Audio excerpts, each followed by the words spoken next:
The fluorescent lights in the holding cell buzzed like angry wasps, casting everything in a sickly yellow glow.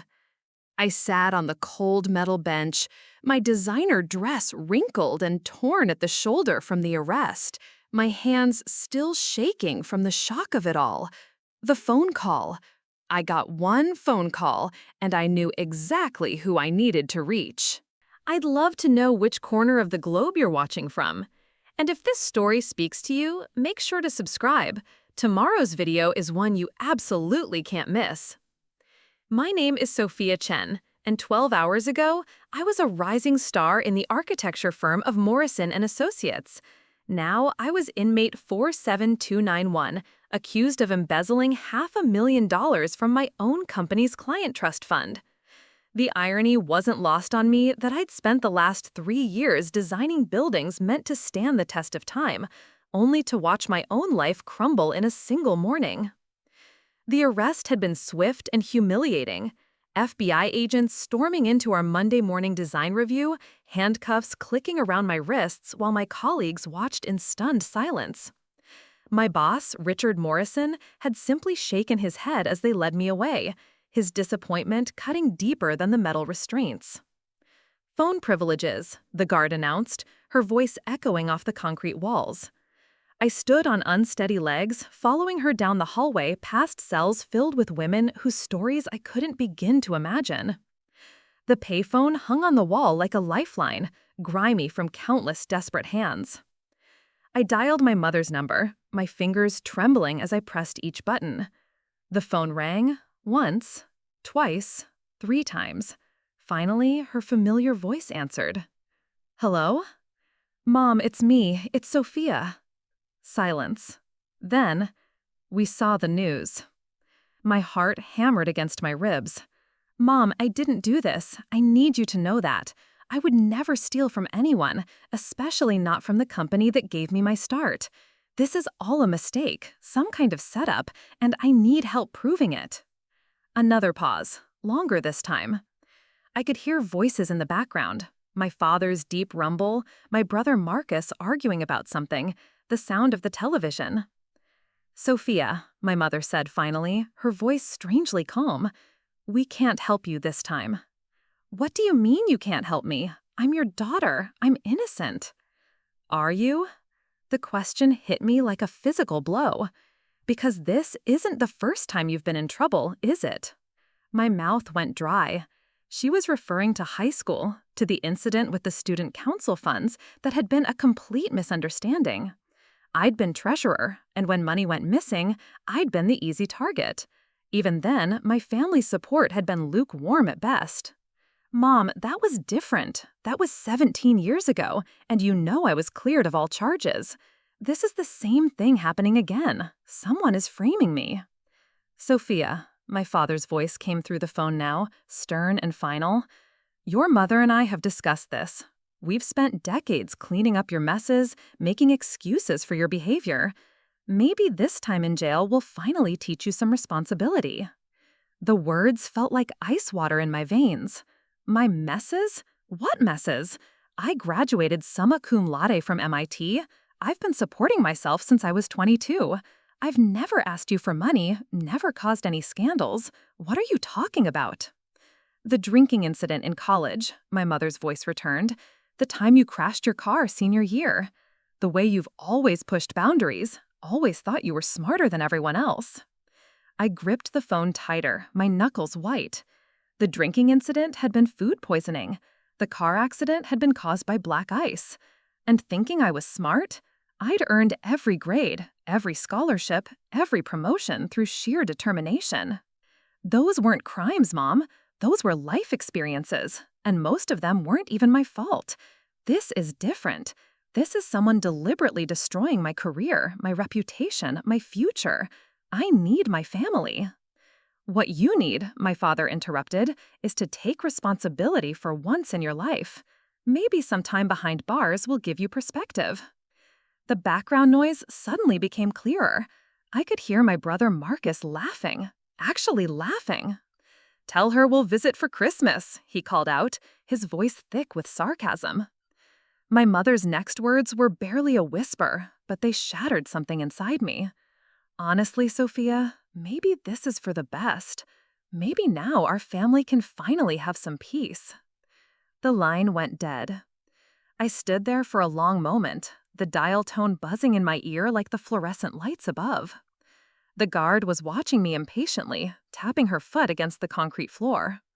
"Time's up," she said. I hung up the phone and followed her back to the cell, my mind reeling. Peace.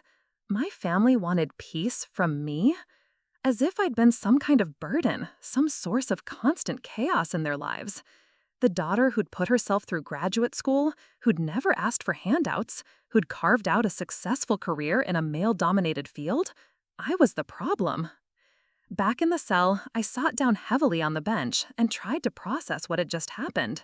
My family hadn't just refused to help me, they'd essentially admitted they were relieved I was gone. 29 years of being their daughter, and they saw my imprisonment as a vacation from dealing with me. My cellmate, a woman named Rosa with graying temples and kind eyes, looked up from the paperback she'd been reading. "Rough call?" I nodded, not trusting myself to speak. "Family?" she asked gently. "Ex-family, apparently." Rosa closed her book and shifted to face me fully. "Honey, I've been in and out of this system for 15 years. You know what I've learned? The people who matter will stick by you when things get dark. The people who don't stick by you, they never mattered as much as you thought they did." "But they're my family," I said, my voice cracking. "Blood doesn't make a family," Rosa replied. "Loyalty does. Love does. Support does. Sounds like your blood relatives just showed you who they really are." I thought about that as the hours crawled by. My parents, who'd always been quick to point out my flaws but slow to celebrate my achievements. My brother Marcus, who'd borrowed money from me just last year to start his failing food truck business, money I'd never asked him to repay. My extended family, who'd always treated me like an outsider at gatherings, the one who'd moved away to the big city and gotten too big for her britches. Had I been naive to think they'd rally around me in my darkest hour? Or had I simply been hoping for the family I always wanted instead of accepting the family I actually had? The next morning brought my appointed attorney, a tired-looking public defender named James Walsh, who barely looked up from his paperwork as he explained my situation. The evidence against me was substantial. Forged documents bearing my signature, financial transfers traced to an account in my name, timestamps showing I'd accessed the client trust fund systems at unusual hours. "It's thorough," Walsh admitted, his tone suggesting he'd already written me off as guilty. "Whoever did this knew what they were doing." "Whoever did this?" I repeated. "You believe someone else is responsible?" He shrugged. "I believe in building the best defense possible with the evidence we have. But I have to be honest with you, Miss Chen. This is going to be an uphill battle." I leaned forward across the metal table. "Mr. Walsh, I've never stolen anything in my life. I've been with Morrison & Associates for 3 years. I've worked on multi-million-dollar projects. I make a good salary. Why would I risk everything for money I didn't need?" "People do stupid things," he said simply. "Gambling debts, drug problems, expensive tastes. The prosecution will argue you had opportunity and access, and the evidence shows you took advantage of both." "But I didn't. Someone is setting me up, and if we can figure out who and why, we can prove my innocence." Walsh gathered his papers. "We'll see what we can do. In the meantime, I'd recommend thinking about a plea deal. With the evidence they have, a jury trial is risky." After he left, I sat in the visiting room feeling more alone than I'd ever felt in my life. No family support, an attorney who seemed convinced of my guilt, evidence that painted me as a criminal despite my protestations of innocence. But something Rosa had said kept echoing in my mind. The people who matter will stick by you when things get dark. Maybe I'd been looking for support in the wrong places. Back in my cell, I used my daily phone privilege to call my best friend from college, Maya Patel. Maya had become a successful investigative journalist for the Seattle Tribune, and if anyone could help me figure out what was really happening, it would be her. Sophia? Maya's voice was filled with concern. I've been trying to reach you since I saw the news. Are you okay? Just hearing someone speak to me with genuine care made my eyes well up. I'm in jail, Maya, and I'm innocent. I know you are, she said without hesitation. Tell me everything. For the next 20 minutes, I explained every detail I could remember about the days leading up to my arrest. The new client, Grandview Development, who'd entrusted us with their $15 million shopping complex project. The strange computer glitches I'd been experiencing. The way my access card had been acting up, sometimes not working at all. This smells like an inside job, Maya said when I finished. Someone with access to your computer, your security credentials, your schedule. Who else was working on the Grandview project? I thought carefully. My team was just 3 people. Myself as lead architect, David Kim as junior designer, and Angela Foster as project coordinator. But the whole office would have had access to the general systems. What about Morrison himself? Richer? Why would he embezzle from his own company? Maybe not embezzle, maybe frame. Think about it, Sophia. You were rising fast in that company. Young, talented, ambitious. Maybe someone saw you as a threat. The possibility had never occurred to me, but as Maya spoke, pieces began falling into place. Richard's recent comments about promoting from within, the way Angela had been angling for a senior position, David's resentment when I'd been chosen to lead the Grandview project instead of him. Maya, I said slowly, I need you to do some digging, carefully. Look into my colleagues' financial situations, their access to company systems, anything that might suggest motive. Already on it, she replied. And Sophia, don't you dare give up. Innocent people don't belong in prison, and I'm going to help you prove it. That night, lying on my narrow bunk and listening to the sounds of the prison around me, I made a decision. My family had written me off, branded me a criminal, and expressed relief at my absence. My attorney had already half convinced himself of my guilt, but I wasn't going to let their lack of faith define my story. I was going to prove my innocence, not just for the sake of my freedom, but to show everyone who doubted me exactly what kind of person I really was. And when I walked out of this place vindicated, my family was going to have to face the fact that they'd abandon an innocent daughter in her hour of greatest need. The fluorescent lights buzzed overhead, but for the first time since my arrest, they didn't seem quite so harsh. I had work to do. A lot of love and effort went into bringing this story to life. If you're enjoying it, we'd be so grateful if you'd subscribe to our channel. Now, back to where we left off. The prison library was nothing like the grand reading rooms I'd studied in during my MIT days, but it had become my sanctuary. Fluorescent strips hummed overhead, casting harsh shadows across worn tables scarred with initials and crude drawings. I sat hunched over a stack of legal books, my orange jumpsuit a constant reminder of how far I'd fallen, or how far someone had pushed me. 3 weeks had passed since that devastating phone call with my family. 3 weeks of sleepless nights, tasteless meals, and the gradual realization that if I was going to survive this nightmare, I'd have to become someone entirely different than the woman who'd been arrested. "Chen, you've got a visitor," Officer Martinez announced, her keys jangling against her belt. I looked up from the contract law textbook I'd been studying, my neck stiff from hours of reading. "Who is it?" "Lawyer type, Walsh, I think." My heart sank a little. James Walsh's visits had become exercises in pessimism, each meeting confirming what I already suspected. He was going through the motions of defense without any real belief in my innocence. In the visiting room, Walsh sat across from me with a fresh stack of papers, his expression as grim as ever. But something was different today. His usual defeated posture had been replaced by something that almost looked like excitement. "Sophia, we need to talk about the plea bargain the prosecution is offering." I straightened in my plastic chair. "What kind of plea bargain?" 8 years, minimum security facility, you'd be eligible for parole and 5 with good behavior. He slid the documents across the table. Given the evidence against you, it's actually quite generous. I stared at the papers without picking them up.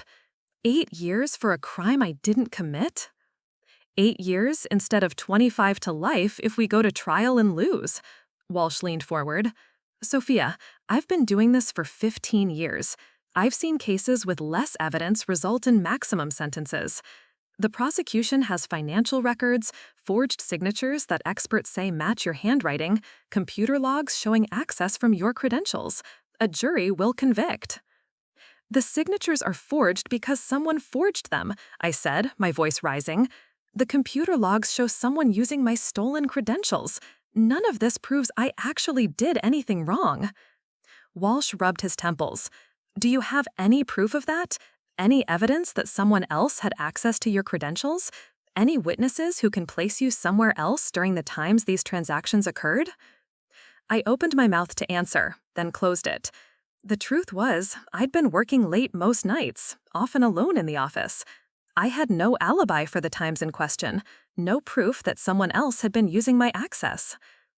The deadline for the plea is Friday, Walsh continued. That's 4 days. I strongly recommend you take it. After he left, I sat in the empty visiting room, staring at the plea agreement. 8 years. I'd be 37 when I got out. My career destroyed, my reputation ruined. My family would attend my release with the same enthusiasm they'd shown for my arrest, which was to say, none at all.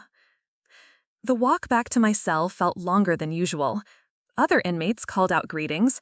I'd earned a grudging respect for my education and willingness to help others with their legal paperwork, but I barely heard them. My mind was spinning with Walsh's words, with the weight of the decision ahead of me. You look like someone ran over your dog, Rosa observed as I slumped onto my bunk. Worse, my lawyer wants me to plead guilty to something I didn't do. Rosa looked up from the letter she'd been writing. In the weeks we'd shared a cell, I'd learned her story. Multiple drug charges over the years, a system that kept cycling her in and out without ever addressing the addiction that drove her crimes. But Rosa had something I was beginning to understand I'd never had.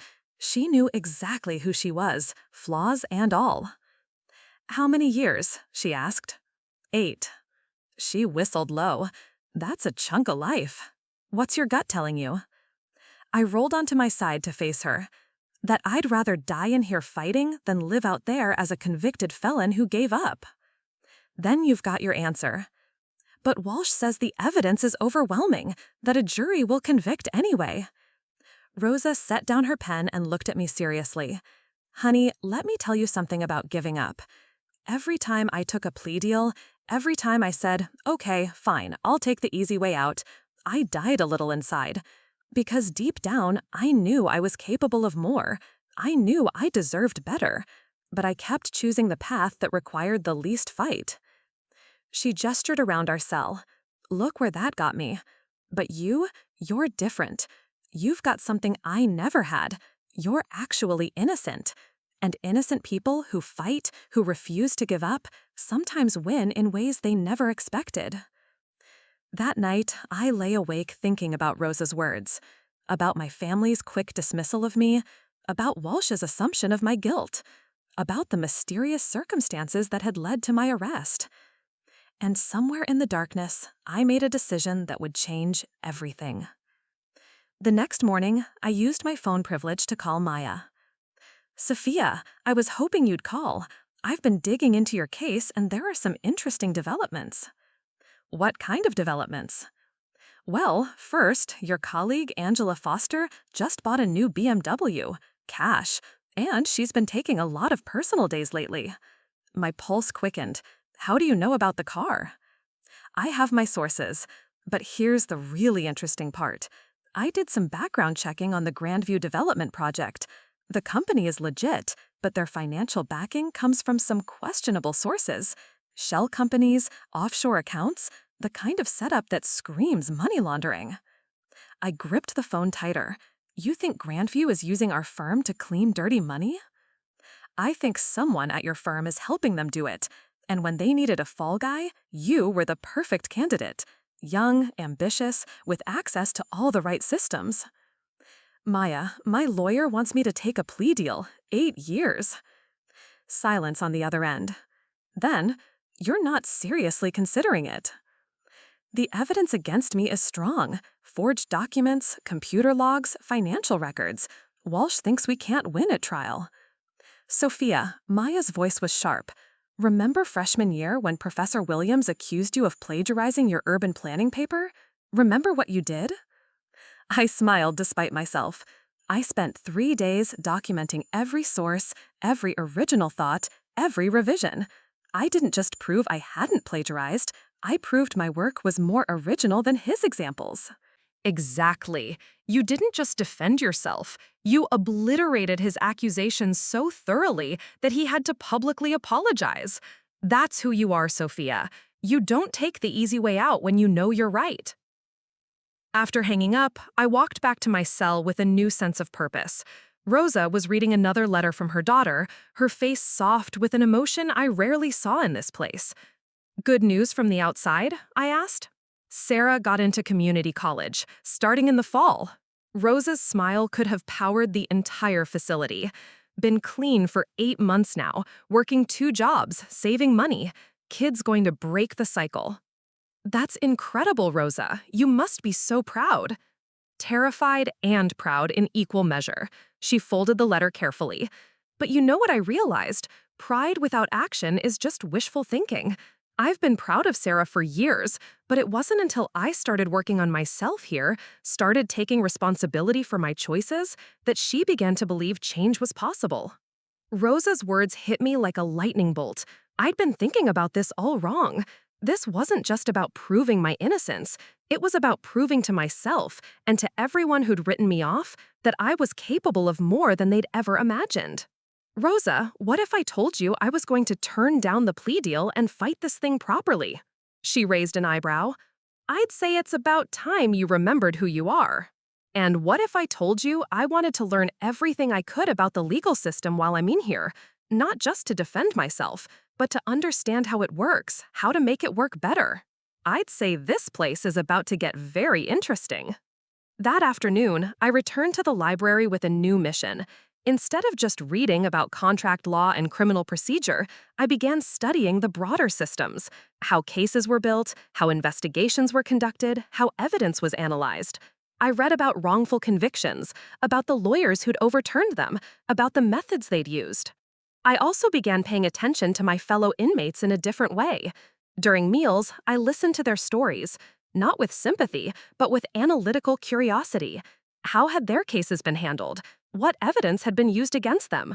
Which ones had been railroaded by overworked public defenders, and which ones had found ways to fight back? Maria Santos had been convicted of insurance fraud on evidence that sounded suspiciously circumstantial. Keisha Williams was serving time for drug possession after a search that violated her Fourth Amendment rights, but her lawyer hadn't bothered to challenge it. Jennifer Martinez had been accused of welfare fraud based on a computer error that no one had taken the time to investigate properly. The more I listened, the more I realized that my situation wasn't unique. The system was full of people who'd been failed by lawyers who didn't believe in them, families who'd abandoned them, and a process that prioritized efficiency over justice. But unlike many of them, I had advantages. An education that helped me understand complex legal concepts, a friend on the outside with investigative skills, and most importantly, I was actually innocent, which meant that somewhere out there, the truth was waiting to be uncovered. On Thursday evening, the day before my plea deadline, I called Walsh. I've made my decision about the plea bargain, I told him. Good, I'll let the prosecutor know you're accepting their offer. Actually, I'm rejecting it. Silence. Then, Sophia, I don't think you understand the gravity of your situation. I understand it perfectly. I also understand that you've never really investigated my case. You've accepted the prosecution's narrative without question, and you've never once acted like you believed I might be innocent. The evidence was manufactured by someone who knew how to make me look guilty. But here's what you don't understand, Mr. Walsh. I'm not just fighting for my freedom anymore. I'm fighting to prove that innocent people don't have to accept injustice just because it's convenient for everyone else. This is a mistake, Sophia, a serious mistake. Maybe, but it's my mistake to make. That night, Rosa and I sat on our bunks talking about the future. "So, what's the plan?" she asked. "First, I'm going to fire Walsh and request a new attorney, someone who actually believes in fighting for their clients. Then, I'm going to work with Maya to conduct a real investigation into who framed me. And while I'm doing that, I'm going to use my time here to learn everything I can about the legal system." Sounds like you're planning to become a lawyer yourself. The idea had been forming in the back of my mind for days, but hearing Rosa say it out loud made it feel real for the first time. Maybe I am. Someone needs to fight for people like us, people the system has written off. Why not someone who's been through it? Rosa grinned. "Now you're talking. You know what I think? I think your family did you a favor when they hung up on you." "How do you figure?" "Because now you know you can't count on anyone but yourself. And honey, from what I've seen these past few weeks, you're more than enough." As I lay in my bunk that night, I thought about the path that had led me here. The family who'd never really believed in me, the colleagues who'd set me up to take the fall, the attorney who'd assumed my guilt from day one. All of them had underestimated me. They'd seen a young woman who could be easily discarded, easily blamed, easily forgotten. They were about to learn how wrong they were. The fluorescent lights hummed overhead, but for the first time since my arrest, the sound didn't bother me. It reminded me that I was still here, still fighting, still capable of surprising everyone who thought they knew who Sophia Chen really was. Tomorrow, I will start building my defense, not just of my innocence, but of my worth as a person who refused to be broken by the people who should have supported her. My family had said my imprisonment would finally give them peace. They had no idea that it was about to give me something far more valuable, the unshakable knowledge of my own strength. "You did what?" The shock in Maya's voice crackled through the prison phone line. "I fired Walsh and requested a new attorney," I repeated, watching other inmates lined up behind me for their own phone privileges.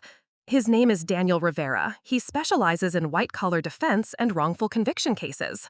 "How did you even find him?" I smiled, thinking of the past 2 weeks I'd spent in the law library. Research, lots and lots of research. Rivera successfully overturned 3 embezzlement convictions in the past 5 years. 2 of them involved forged documents, just like my case. "And he agreed to take you on?" After a 2-hour conversation where I presented him with a preliminary analysis of the evidence gaps in my case, yes, turns out innocent clients who've done their homework are a rare commodity in his line of work. The truth was, Daniel Rivera had been intrigued not just by my case, but by my approach to it. When I'd called him, I hadn't pleaded or begged. Instead, I'd methodically walked him through every piece of evidence against me, pointing out inconsistencies and timeline problems that Walsh had never bothered to investigate. "Sophia, there's something else. I've been digging deeper into Angela Foster's background. Did you know she was passed over for the senior architect position twice before you were hired?" My pulse quickened. I knew she'd been with the company longer than me, but I thought she was happy with project coordination. Happy isn't the word I'd use. I found records of 3 formal complaints she filed with HR about being overlooked for promotions. And here's the kicker. She has a business degree and some accounting background. She'd know exactly how to manipulate financial records. Any connection to Grandview Development? Still working on that, but I did find something interesting. Angela's been renting a safety deposit box at First National Bank for the past 6 months, right around the time the Grandview project started. After hanging up with Maya, I walked back to my cell feeling energized. For the first time since my arrest, pieces of a real defense strategy were coming together. But I knew that proving Angela's guilt wasn't enough. I needed to understand exactly how the scheme worked, and more importantly, I needed to become the kind of person who could never be framed again. Rosa was waiting for me with an unusual expression on her face. "Got some news today," she said, holding up an official-looking letter. "Good news, I hope." "Depends on how you look at it. Early release hearing next month. If it goes well, I could be out in 6 weeks." I felt a stab of something, not jealousy exactly, but a sudden awareness of how much I'd come to depend on Rosa's presence. "That's incredible. You must be thrilled." "Terrified," she admitted. 15 years of this life, and now I'm supposed to figure out how to live on the outside again. Sarah's doing great, but what if I mess it up? What if I drag her down? I sat on my bunk, studying Rosa's face. This was the first time I'd seen her truly vulnerable, and it gave me an idea. Rosa, what if I told you I've been thinking about starting something? A program to help women transition from prison back to regular life. Not just job training or counseling, but real preparation, financial literacy, legal rights education, mentorship matching. Her eyes widened. You mean like a nonprofit? Exactly like a nonprofit. And I think you'd be perfect to help develop it. Someone who's been through the system, who understands what really works and what doesn't. Sophia, you're still fighting your own case. You don't even know if you'll get out. I'll get out, I said, with a conviction that surprised even me. And when I do, I'm going to make sure other women don't go through what we've been through. But I need to start planning now, while I'm still here, while I still remember exactly what this feels like. The conversation sparked something in both of us. Over the next few days, Rosa and I began sketching out ideas during our evening recreation time. We interviewed other inmates about their biggest challenges, their fears about reentry, their experiences with existing programs. What we discovered was a system that treated symptoms but never addressed root causes. Look at Maria, Rosa pointed out one evening. 3 kids, no high school diploma, and a drug conviction that makes her unemployable. The reentry program teaches her to write a resume, but who's going to hire her? Meanwhile, she's got real skills. She's been running the kitchen work program here better than any of the guards. And Keisha knows more about street-level drug operations than most DEA agents, I added. That's intelligence gathering and analysis experience. But instead of channeling that into something productive, the system just warehouses her. Word of our informal project spread through the facility. Women began approaching us with their own stories, their own insights. I found myself becoming an unofficial legal counselor, helping inmates understand their appeals processes and rights. More importantly, I was learning to see patterns, not just in individual cases, but in how the entire system operated. 2 months into my incarceration, Daniel Rivera visited for the first time since I'd hired him. He was younger than Walsh, with sharp eyes and an energy that suggested he actually cared about winning. Maya Patel has been extremely helpful, he said, spreading files across the visiting room table. Her investigation has uncovered several interesting connections, such as Angela Foster's financial situation is more desperate than anyone realized. She's been supporting an elderly mother with dementia in an expensive care facility. Monthly costs run about $8,000, which is more than her salary can cover. I leaned forward. So she had a motive? Clear motive. But here's where it gets interesting. The Grandview development account that was supposedly drained, the money didn't just disappear. It was transferred through a series of shell companies before landing in an account registered to Coastal Property Holdings. Never heard of them. Neither had we until Maya did some digging. Coastal Property Holdings was incorporated 6 months ago by someone using Angela Foster's mother's maiden name. The pieces were falling into place, but Rivera's expression suggested there was more. The problem is proving Angela actually controlled that account. The incorporation papers list a lawyer named Thomas Brennan as the registered agent, and he's claiming attorney-client privilege about the real owner's identity. So we're stuck? Not necessarily.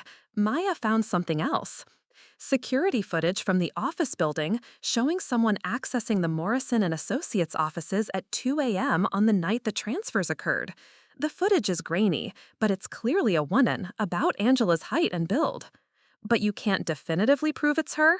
Not yet, but we're working on it. Rivera gathered his papers. In the meantime, I need you to write down everything you remember about your work schedule that week. Every interaction you had with Angela, any unusual conversations or behaviors. That night, I sat in my cell reconstructing the week of my arrest in minute detail. As I wrote, memories began surfacing that I'd previously dismissed as unimportant. Angela asking unusual questions about my password security protocols. Her sudden interest in the Grandview project timeline. The way she'd offered to help me with late-night work, then always found excuses not to stay. But more than building my defense, the exercise reinforced something I'd been learning throughout my incarceration: the importance of paying attention to details, of trusting my instincts, of not dismissing red flags just because they seemed inconvenient. 3 months in, I received my first piece of mail from home. Not from my parents or Marcus, but from my cousin Elena, whom I'd always been close to as children, but had lost touch with as adults. Sophia, her letter began, I hope this finds you as well as possible under the circumstances. I wanted you to know that not everyone in the family believes what happened to you is fair. She went on to explain that my arrest had created a rift in the extended family. Several relatives had questioned my parents' decision to abandon me, especially after Elena had done some research into my career and discovered my actual accomplishments. Your Aunt Patricia is furious with your parents, Elena wrote. She says they've always been jealous of your success and used this as an excuse to cut you down. I don't know if that's true, but I do know that their behavior has been shameful. The letter continued with updates about family members, including the news that Marcus's food truck business had failed completely, leaving him deeply in debt. My parents had refinanced their house to help him, something they'd never offered to do for my education. But the most important part came at the end. I've been following your case in the news, and I want you to know I believe in your innocence. If there's anything I can do to help, please let me know. You deserved better from your family, and I'm sorry we failed you. I read the letter 3 times before showing it to Rosa. Finally, someone with sense in your family, she commented. It helps to know not everyone wrote me off, I admitted. But honestly, Rosa, I'm not sure I want their support now. I'm becoming someone different here, someone stronger. Their approval feels less important than it used to. That's growth talking, Rosa said approvingly. When you don't need other people's validation anymore, that's when you become truly powerful. The insight proved prophetic. As my 4th month began, I received news that would test exactly how much I'd grown. Maya called with an update that left me stunned. Sophia, I've been investigating the timeline more carefully, and I found something big. The day before your arrest, Angela Foster withdrew $50,000 in cash from the Coastal Property Holdings account. $50,000? What for? I don't know yet, but here's the interesting part. The withdrawal happened at 3 p.m. At 3:15 p.m. that same day, the FBI received an anonymous tip about suspicious activity in the Morrison & Associates client trust fund. Someone called in your alleged crime before it was even discovered internally. The implication hit me like a physical blow. She set me up. Angela didn't just steal the money, she deliberately framed me for it. It looks that way. And Rivera thinks we can use this timeline to punch holes in the prosecution's case. If the crime was reported before anyone at Morrison & Associates noticed the missing funds, it suggests premeditation and inside knowledge. As I hung up the phone, I felt something shift inside me. For months, I'd been focused on proving my innocence, but this revelation changed everything. This wasn't just about clearing my name, it was about exposing a deliberate attempt to destroy my life. That evening, I sat in the library working on a new project. Alongside my legal research and defense preparation, I'd been writing, not just notes about my case, but a detailed account of my experience in the prison system, the women I'd met, the injustices I'd witnessed, the potential solutions I'd identified. What had started as a personal journal was becoming something larger, a manifesto for reform, a blueprint for the nonprofit Rosa and I had been planning, and most importantly, a record of my transformation from victim to advocate. You're different, Rosa observed, looking up from her own writing. She'd been working on her transition plan, preparing for her hearing with a thoroughness that impressed even me. Different how? When you first got here, you were angry, hurt, desperate to prove you didn't belong here. She gestured around our cell. Now you're angry about the fact that anyone has to be here, without real support, without real opportunities for change. She was right. My focus had expanded beyond my own situation to encompass something much larger. I was beginning to understand that my wrongful conviction was just one symptom of a system that failed people systematically, and that my real fight wasn't just about getting out, it was about making sure others didn't fall through the same cracks. Rosa, I said, what if we're thinking about this all wrong? What if the goal isn't just to help women transition out of prison, but to keep them from ending up here in the first place? Her eyes lit up. Prevention instead of reaction. Exactly. Education programs for at-risk communities, legal clinics for people who can't afford representation, financial literacy training to prevent the kind of desperation that led to Angela's crimes. You're talking about changing the whole system. I looked around the library, at the law books that had become my constant companions, at the other inmates studying for their GEDs or researching their appeals. Maybe that's exactly what I'm talking about. As the lights dimmed for evening count, I realized that my family's abandonment, which had felt like the end of the world 4 months ago, had actually been the beginning of something much more important. They'd forced me to discover what I was truly capable of when I stopped trying to earn their approval and started fighting for something that actually mattered. I was no longer the scared architect who'd been arrested in her office. I was becoming someone who understood power, how to build it, how to use it, and most importantly, how to use it for people who'd been forgotten by everyone else. Tomorrow, Rivera will visit with updates about the security footage analysis. Maya would continue building our case against Angela. Rosa would prepare for her hearing. But tonight, I was exactly where I needed to be, becoming exactly who I was meant to become. And when I finally walked out of this place, I would be someone my family and everyone else who'd underestimated me would never recognize. The call came at 6 a.m., jolting me awake in my narrow bunk. Officer Martinez stood at our cell door, her usual stern expression replaced by something that almost looked like excitement. "Chen, you've got an emergency legal call. Your attorney says it's urgent." Rosa sat up, instantly alert. In 6 months of incarceration, I'd never received an emergency call. My stomach clenched as I followed Martinez down the empty corridor, the sound of our footsteps echoing off concrete walls. Daniel Rivera's voice crackled through the phone with barely contained energy. "Sophia, we broke the case wide open. Maya found the smoking gun." My heart hammered against my ribs. What kind of smoking gun? Security footage from the bank where Angela made that $50,000 withdrawal. Maya convinced them to pull their archived recordings, and we can clearly see Angela's face. But that's not the best part. I gripped the phone tighter. What's the best part? The timestamp on the footage shows she made the withdrawal at 3:07 p.m. The anonymous tip to the FBI came in at 3:15 p.m. from a payphone 3 blocks away from the bank. Maya staked out that payphone and found more footage, same woman, same time, making the call that got you arrested. The room seemed to spin around me. She withdrew the money and immediately called to frame me for stealing it. Not just that, the prosecution's entire timeline falls apart. They claim the theft happened over several days, but if Angela was making withdrawals and calling in tips in real time, it proves the whole thing was orchestrated.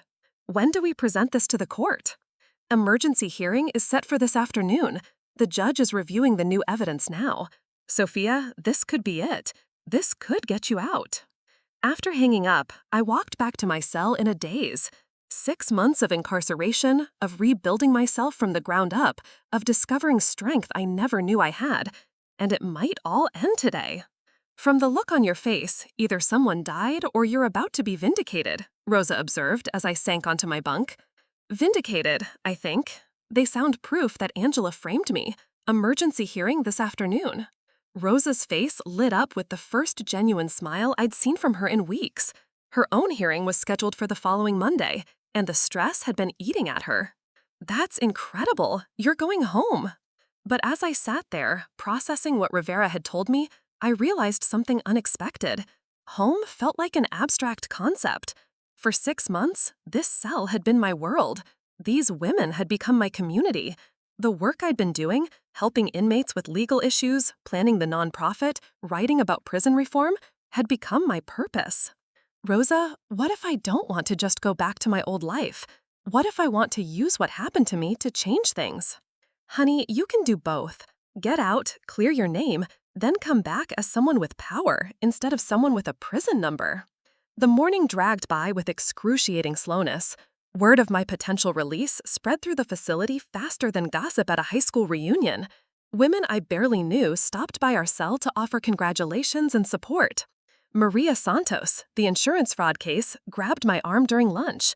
If you get out, you won't forget about us, will you? You won't forget what it's really like here. I could never forget, I assured her. And Maria, I promise you this, if I get out, I'm coming back. Not as an inmate, but as someone who can actually help. At 2 p.m., Officer Martinez appeared again. Time to go, Chen. Your chariot awaits. The ride to the courthouse felt surreal. Sitting in the back of the transport van, wearing the same orange jumpsuit I'd worn for 6 months, I watched the city pass by through reinforced windows. The world outside seemed impossibly bright, impossibly fast. Daniel Rivera met me at the courthouse entrance, his expression a mixture of confidence and barely controlled excitement. "The prosecution is scrambling," he told me as we walked through security. "They're asking for time to review the new evidence, but the judge isn't having it. She wants answers today." In the courtroom, I saw faces I hadn't seen since my arrest. Richard Morrison sat in the gallery, looking older and more haggard than I remembered. Several former colleagues clustered together, whispering among themselves, and in the front row, unmistakably, sat Angela Foster. She looked terrible. Her usually perfect hair was disheveled, her designer clothes wrinkled.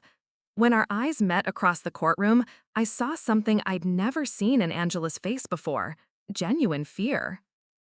"All rise," the bailiff announced, "the Honorable Judge Patricia Thornton presiding." Judge Thornton was a stern-looking woman in her 60s with sharp eyes that seemed to miss nothing. She settled behind the bench and immediately fixed the prosecution with a withering stare. "Mr. Hamilton," she addressed the lead prosecutor, "I've reviewed the new evidence submitted by the defense. These security camera recordings appear to contradict several key elements of your case against Miss Chen. I'd like an explanation." Prosecutor Hamilton stood slowly, clearly unprepared for this development.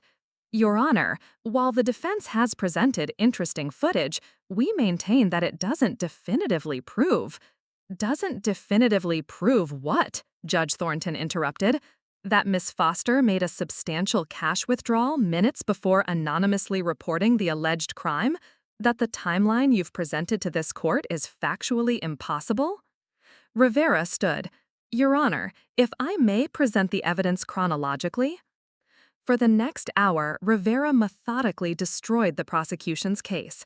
The security footage was damning, crystal-clear images of Angela at the bank, at the payphone, even entering the Morrison & Associates building at 2 a.m. on the night of the transfers. But the real bombshell came when Rivera called Maya to the stand as a witness.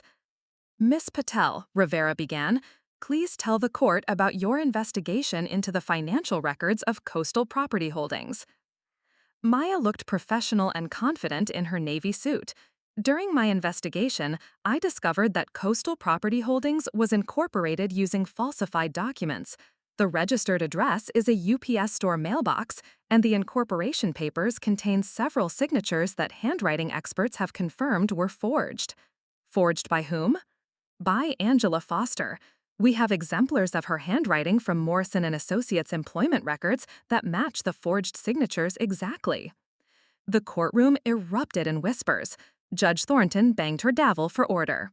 "Furthermore," Maya continued, "I discovered that Miss Foster had been planning this scheme for months. Phone records show she made 17 calls to offshore banking services in the 3 months before the alleged theft. Credit card records show she purchased identity theft software and signature practice materials." I watched Angela's face as Maya testified. She looked like a woman watching her carefully constructed world collapse in real time. When Rivera finished presenting evidence, Judge Thornton turned to the prosecution. "Mr. Hamilton, do you have any evidence that contradicts what we've just heard?" Hamilton conferred with his team in hushed whispers before standing. "Your Honor, we request time to investigate these new developments." Time to investigate evidence that your office should have uncovered during the initial investigation? Judge Thornton's voice was ice. Mr. Hamilton, it appears your office charged an innocent woman based on incomplete evidence, while the actual perpetrator sat in your office as a witness against her. The judge's gaze swept the courtroom before settling on me. Mr. Chen, please stand. My legs felt unsteady as I rose. 6 months of dreaming about this moment, and now it felt unreal. Based on the evidence presented today, this court finds that the charges against you were filed based on fundamentally flawed evidence and that substantial proof exists of your innocence. The charges against you are hereby dismissed with prejudice. The gavel came down with a sound like thunder. The courtroom exploded into chaos, reporters shouting questions, my former colleagues talking excitedly, and somewhere in the middle of it all, Angela Foster being approached by FBI agents. But I barely heard any of it. 6 months of imprisonment, of rebuilding myself, of discovering who I really was, and now I was free. Rivera grabbed my arm, grinning like he'd won the lottery. Sophia, we did it. You're free. What happened to Angela? She's about to be arrested for embezzlement, fraud, and filing false police reports. She's looking at serious federal time. As I watched the FBI agents place handcuffs on Angela Foster, I felt something I hadn't expected. Not satisfaction, but sadness. Angela had destroyed her own life out of desperation and jealousy, and in trying to destroy mine, she'd inadvertently given me the greatest gift possible, the knowledge of my own strength. Outside the courthouse, Maya threw her arms around me in a hug that lasted several minutes. I knew we'd get you out, she said, tears streaming down her face. Maya, I can never thank you enough. You saved my life. You saved your own life. I just helped uncover the truth. The press conference that followed was surreal. Dozens of reporters, camera crews, and photographers documented my first public statements as a free woman. But instead of talking about my suffering or demanding apologies, I found myself speaking about the women I'd left behind. My wrongful conviction taught me something important, I told the assembled media.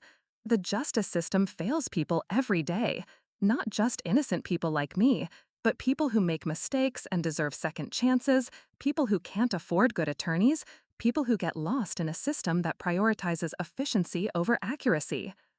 A reporter raised her hand. Miss Chen, what are your plans now that you've been vindicated? I thought about Rosa, who would have her hearing in 3 days, about Maria and Keisha and Jennifer and all the other women whose stories deserve to be told, about the nonprofit Rosa and I had planned, the reforms we'd envisioned, the change we could create.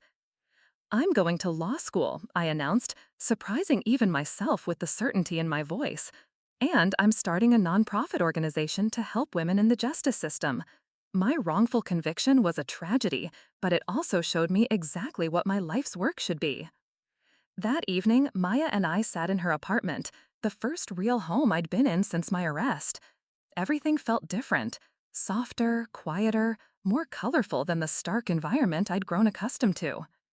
So, Maya said, pouring wine into glasses that seemed impossibly delicate after months of plastic cups, what's the first thing you want to do with your freedom? I thought about her questions seriously. The obvious answers, take a hot bath, eat real food, sleep in a comfortable bed, all seemed too small for the magnitude of what had happened. I want to visit Rosa, I said finally. Her hearing is Monday, and I want her to know that she was right about everything, that fighting for yourself, believing in your own worth, it does matter. Maya smiled. You're not the same person who got arrested 6 months ago. No, I agreed, looking out her window at the city lights. I'm not. The woman who'd been dragged away in handcuffs had been desperate for approval, willing to accept others' limited vision of her potential. The woman sitting in this apartment had discovered something infinitely more valuable, the knowledge that she didn't need anyone else's permission to change the world. My phone, which Rivera had returned to me, buzzed with a text message. The number wasn't familiar, but the message made my heart stop. Sophia, this is your mother. We saw the news. We'd like to talk. I stared at the screen for a long moment, then showed it to Maya. Are you going to respond? I thought about the woman who'd answered my desperate call from jail 6 months ago, who'd told me that maybe my imprisonment would finally give the family some peace. I thought about all the times they'd minimized my achievements, dismissed my dreams, and chosen to believe the worst about me. Then I thought about Rose's words. The people who matter will stick by you when things get dark. The people who don't stick by you, they never mattered as much as you thought they did. I deleted the message without responding. Maya, I said, I need to make some calls. Law schools, nonprofit and corporation lawyers, and Rose's daughter. I promised to help her with college applications, and I don't break my promises. As I began planning my new life, one built on my own terms, dedicated to my own values, surrounded by people who'd earned the right to be part of it, I realized that my family's abandonment had been the best thing that ever happened to me. They'd set me free long before Judge Thornton ever banged her gavel. The law office of Kelman, Rodriguez and Associates buzzed with the energy of serious money and serious power. Floor-to-ceiling windows offered a panoramic view of the city, while mahogany furniture and Persian rugs spoke of clients who could afford the best. I sat across from senior partner Catherine Kelman. My wrongful conviction settlement agreement spread between us like a battle plan. $18 million, Catherine said, her voice carrying the satisfaction of someone who just delivered devastating news to the opposition. Morrison & Associates Insurance Company is desperate to avoid a public trial. The FBI investigation into their security practices has already cost them 3 major clients. I studied the settlement documents, my 6 months of legal education making the complex language clearer than it would have been before my arrest. And the individual settlements? Angela Foster's personal assets will be liquidated to pay an additional $2 million in punitive damages. Her house, her car, her retirement accounts, everything. Catherine leaned back in her leather chair. She'll be starting over from scratch when she gets out of federal prison in 12 to 15 years. The amount of money was staggering, but what struck me most was how little satisfaction I felt about Angela's downfall. She'd destroyed her own life through jealousy and desperation, and while justice demanded consequences, I found myself thinking more about prevention than punishment. Catherine, I want to discuss the terms of the settlement. I don't want this to be confidential. She raised an eyebrow. Most clients prefer privacy in these matters. A public settlement can attract unwanted attention, copycat lawsuits, media scrutiny. That's exactly what I want. I want every detail public. I want other companies to see what happens when they fail to properly investigate before destroying someone's life. And I want other wrongfully accused people to know that fighting back is possible. Catherine made notes on her legal pad. Unusual, but certainly doable. What about the money? Have you given thought to how you want to structure the payments? I pulled out a folder I'd prepared, filled with research from my prison law library days and refined through weeks of planning since my release. I want to establish 3 separate entities immediately: the Sophia Chen Foundation for Criminal Justice Reform, the Second Chance Legal Clinic, and the Women's Reentry Initiative. Nonprofit organizations? The foundation will fund research into wrongful convictions and lobby for systemic reforms. The legal clinic will provide free representation to indigent defendants, particularly women facing financial crimes charges. The Reentry Initiative will help women transition from incarceration to productive citizenship. Catherine reviewed my notes with growing interest. This is quite comprehensive. You've clearly put considerable thought into this. 6 months in prison gives you plenty of time to think. I looked out at the city sprawling below us. Every day I was locked up, I met women who'd been failed by the system. Not just criminals, but people who'd made mistakes and deserved better than warehousing. I want to build something that addresses root causes, not just symptoms. And law school? Daniel Rivera mentioned you'd been accepted to several programs. I smiled, thinking of the acceptance letters that had arrived over the past month. Harvard, Yale, Stanford, institutions that had once seemed impossibly prestigious were now competing for my enrollment. Columbia Law. I want to stay in the city, close to the communities I'll be serving. Plus, their clinical program is exactly what I need to build practical experience while studying. After finalizing the settlement details, I drove to my new apartment in Manhattan. The penthouse had been Maya's suggestion. If you're going to become a powerhouse attorney, you need to look the part. But I'd chosen it for the view. From my living room windows, I could see the courthouse where I'd been vindicated, the financial district where my old life had ended, and in the distance, the correctional facility where my new life had begun. My phone rang as I was reviewing law school course catalogs. Rosa's number appeared on the screen, and I answered immediately. Sophia, I'm calling from Sarah's phone. I got out this morning. Rosa, how are you feeling? How's the transition going? Terrifying and wonderful at the same time. Sarah picked me up, and we went straight to the community college to register me for GED classes. Then we stopped by the apartment she found for me. Nothing fancy, but it's clean and it's mine. I could hear the emotion in her voice, the mix of hope and fear that came with starting over. And the job situation? That's actually why I'm calling. Remember that transitional employment program we talked about developing? Well, I've been thinking about it from both sides now, as someone who needs help and someone who could provide it. What if we started small, with just a few women at first? I grabbed a notepad, my mind already racing with possibilities. What did you have in mind? A cleaning and maintenance business. Women coming out of prison have trouble getting hired anywhere, but everyone needs cleaning services. We could start with office buildings, expand to residential. The work is honest, it pays decent, and it gives women a chance to build references and save money while they figure out their next steps. The idea was brilliant in its simplicity. Rosa, what if we made that the first initiative of the Women's Reentry Program? We could provide startup capital, business training, and ongoing support. You'd do that? We'd do that. Together. I'll handle the legal and financial structure, you handle the operational expertise. Equal partners. The silence on the other end lasted so long I wondered if the call had dropped. Then I heard Rosa crying.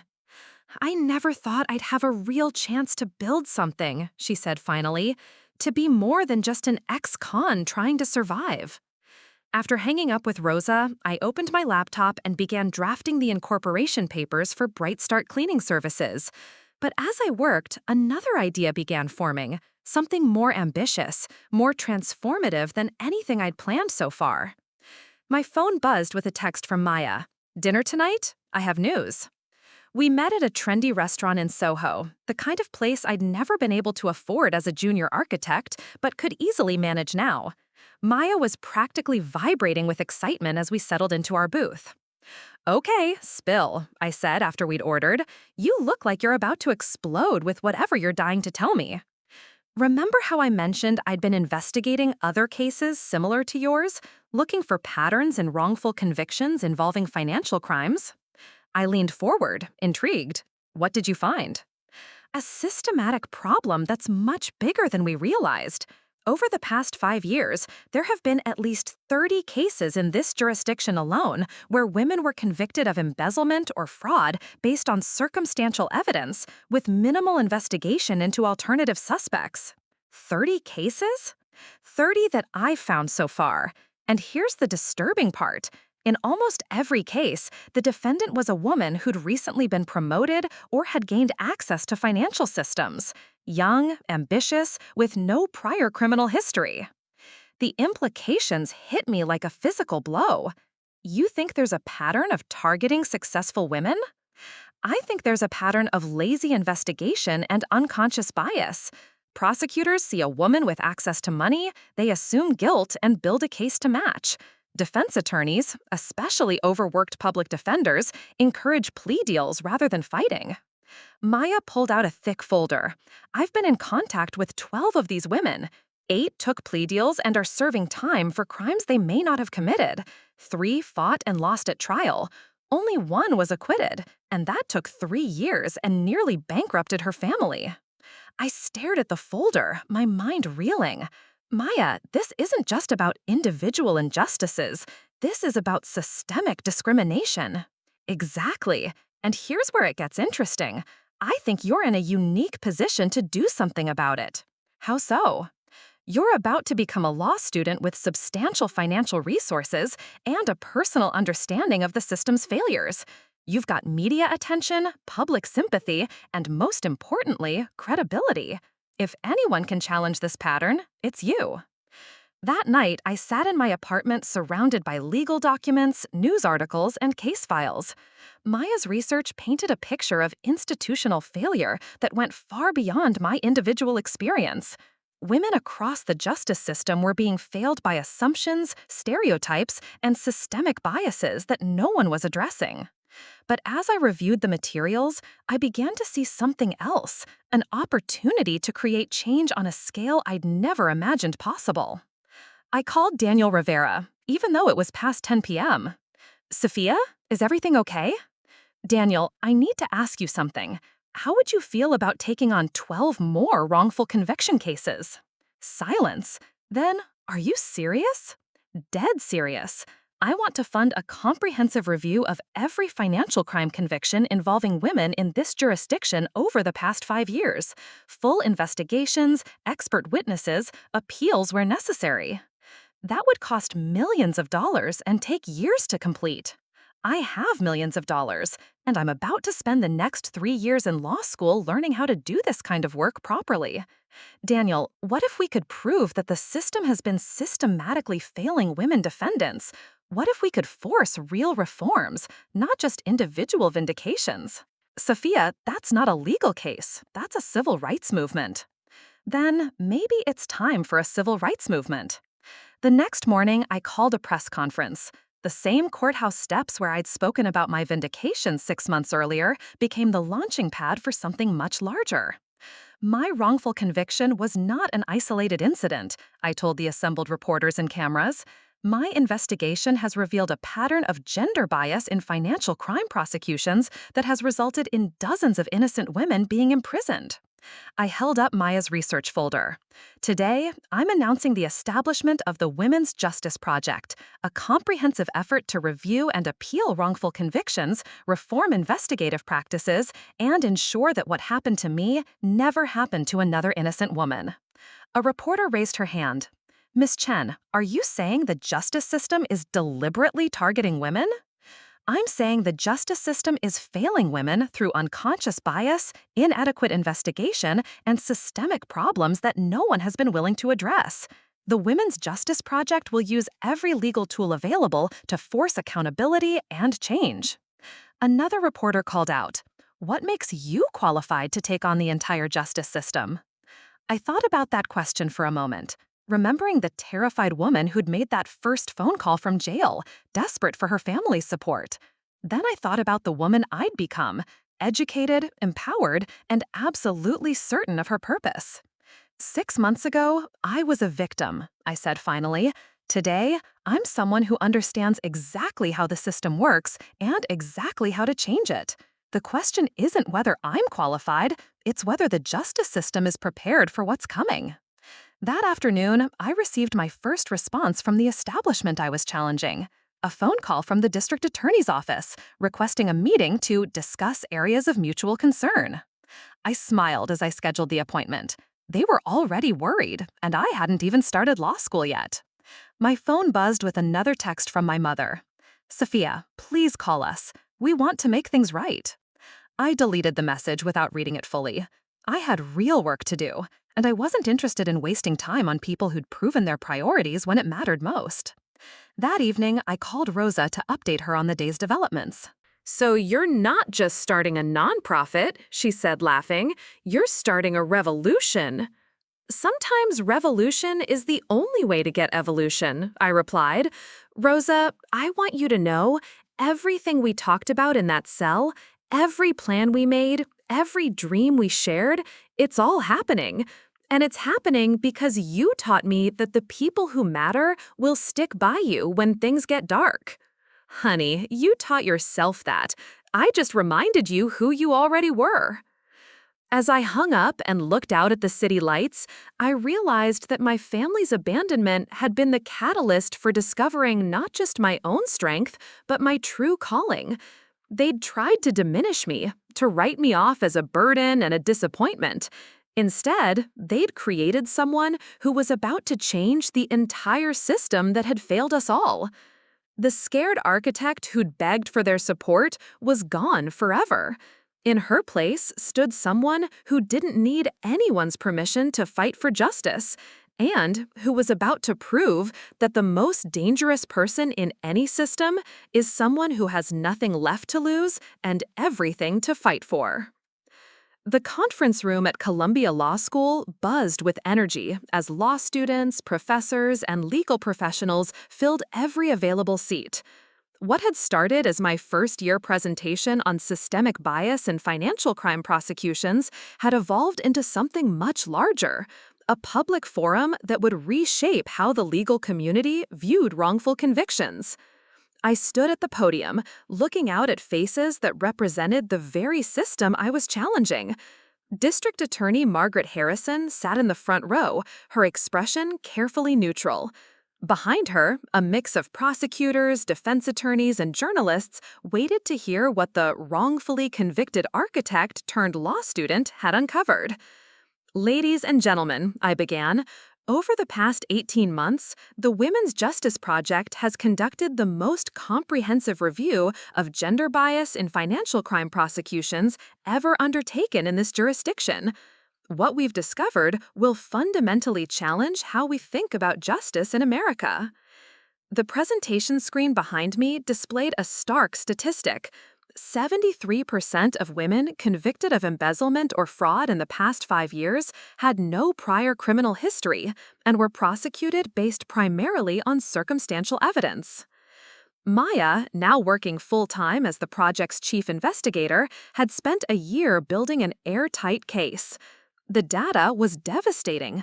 Pattern after pattern of inadequate investigation, rushed prosecutions, and plea bargains offered to women who couldn't afford proper legal representation. But statistics only tell part of the story, I continued, advancing to the next slide. Today, I want you to meet some of the women behind these numbers. The lights dimmed as a video began playing. Rosa appeared on screen, speaking directly to the camera from her small but tidy apartment. "My name is Rosa Martinez," she said, her voice steady and clear. "I spent 15 years cycling in and out of prison for drug charges. Every time I got out, I had no support, no job prospects, no path forward except back to the streets. The system treated me like a lost cause, so I started believing I was one." The camera cut to Rosa in her Bright Start cleaning services uniform, managing a team of women at a downtown office building. But when Sophia got out of prison, she didn't just talk about second chances, she created them. Our business has employed 47 women in its first year. 32 of them are now in stable housing, 8 have started college programs, and 15 have saved enough money to start their own small businesses. Next came Jennifer Martinez, whose welfare fraud conviction had been overturned after the Women's Justice Project discovered prosecutorial misconduct. "They said I was stealing from taxpayers," Jennifer said, holding her newborn daughter. "But the truth was, I was trying to feed my children while working 2 jobs that still didn't pay enough to survive. Instead of helping me find resources, they criminalized my desperation." The video continued with testimony from 12 women whose convictions had been overturned, another 8 whose cases were under appeal, and dozens more who'd received meaningful support through the project's various initiatives. When the lights came back up, the room was silent. I could see DA Harrison shifting uncomfortably in her seat. "These women's stories represent more than individual injustices," I said, returning to the podium. "They represent a systematic failure to understand the complex circumstances that lead women into the criminal justice system, and an even greater failure to provide meaningful paths out." A hand shot up in the audience. Professor Williams, my criminal law instructor, looked skeptical. "Miss Chen, while these stories are compelling, how do you respond to critics who say you're cherry-picking cases to support a predetermined narrative?" I smiled, having anticipated this question. "Professor Williams, that's exactly the kind of thinking that allows systemic bias to persist. The Women's Justice Project didn't cherry-pick anything. We reviewed every financial crime case involving women in this jurisdiction over a 5-year period. The patterns we found aren't anomalies, they're the norm." I clicked to the next slide, which displayed a complex data visualization Maya had created. What you're seeing here is a comparison of prosecution patterns by gender. Women are 43% more likely to be charged with financial crimes based on circumstantial evidence, 67% more likely to be offered plea bargains with significant prison time, and 89% more likely to receive sentences at the high end of guidelines. DA Harrison finally stood up. Miss Chen, with all due respect, correlation doesn't imply causation. These statistics could reflect any number of factors. You're absolutely right, District Attorney Harrison, I replied, clicking to another slide. That's why we also conducted a comprehensive audit of investigative practices in cases involving women defendants. The next series of slides detailed what Maya had uncovered through Freedom of Information Act requests and court record analysis. Male suspects in financial crimes were investigated for an average of 8 weeks before charges were filed. Female suspects were investigated for an average of 3 weeks. Male defendants were questioned an average of 4 times before arrest. Female defendants were questioned an average of 1.3 times. The data shows a clear pattern of rushing to judgment when the defendant is a woman, I continued. But perhaps most damning of all is what happened in my own case. I had saved the biggest revelation for last. Over the past 6 months, Daniel Rivera had been working with forensic accountants to trace the money Angela Foster had stolen. What they'd discovered went far beyond my case. Angela Foster's embezzlement scheme didn't begin with the Grandview Development Project, I announced. Our investigation has uncovered evidence that she'd been systematically stealing from Morrison & Associates clients for over 2 years, taking small amounts from multiple accounts to avoid detection. The room erupted in murmurs. This was new information, unreported in the media coverage of my case. The total amount stolen was not the $500,000 I was accused of taking. It was $2.3 million. And here's the most important part. When Angela decided she needed a scapegoat, she didn't choose randomly.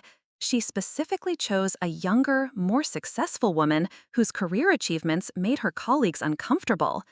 I clicked to a slide showing email exchanges between Angela and Richard Morrison that the FBI had uncovered during their expanded investigation. The emails revealed a pattern of resentment toward my rapid advancement and discussions about how to put me in my place. DA Harrison's face had gone pale. She knew where this was heading. Which brings me to the most important announcement of today's presentation, I said, looking directly at her. Based on our investigation into systemic bias in prosecutions, the Women's Justice Project is filing a federal civil rights lawsuit against this district attorney's office. The room exploded into chaos. Reporters rushed for their phones, law students whispered excitedly, and professors leaned forward in their seats.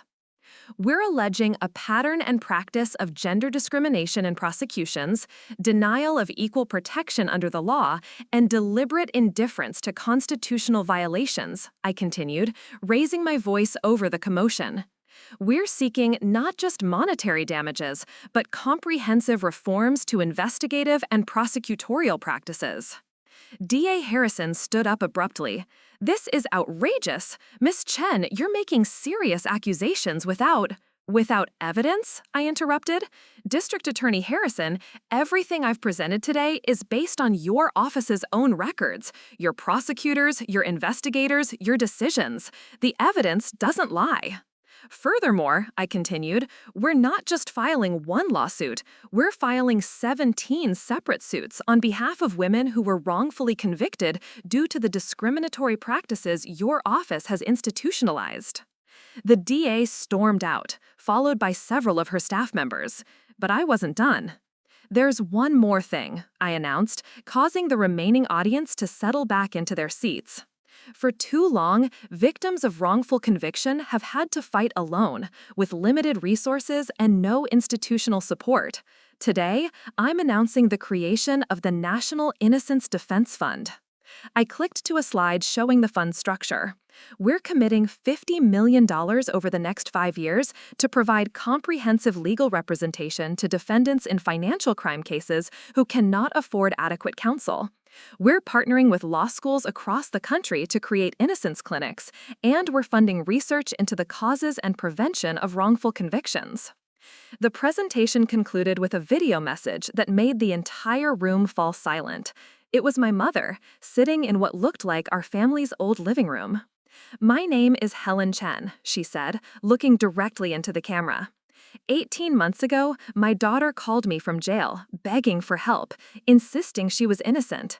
I hung up on her. I told her that maybe prison would teach her responsibility. Her voice cracked with emotion.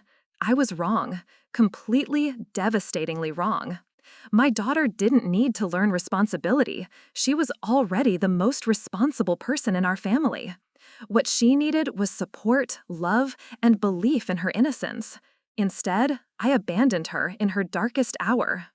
The camera showed my mother wiping away tears. I'm making this statement because Sophia asked me to.